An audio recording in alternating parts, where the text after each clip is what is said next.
आज बनवूया आपल्या मुलांना मेथीची भाजी. भाजी छान धुवून घेतलेली आहे आणि आता भाजी, मिरची, लसूण कापून घेऊ. त्यानंतर कढईमध्ये थोडं तेल टाकून घेऊ. तेलामध्ये थोडं जिरं, मोहरी टाकू. त्यानंतर लसूण टाकून घेऊ. लसूण छान झाला का मिरची टाकून घेऊ. त्यानंतर भाजी टाकून घेऊ. भाजीला छान परतून घेऊ. त्यानंतर थोडी हळद टाकू.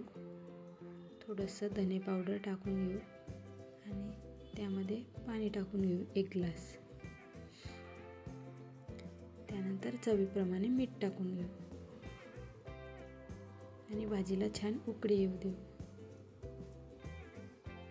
बघा, झाली आपली मेथीची भाजी तयार. ही तुम्ही पोळीचा काला मोडून किंवा भाकरीचा किंवा भातामध्ये सुद्धा आपल्या मुलांना देऊ शकतात. मेथीची भाजी पौष्टिक आणि शरीरासाठी चांगली असते, त्यामुळे आपण आपल्या मुलांना खाऊ घातली पाहिजे.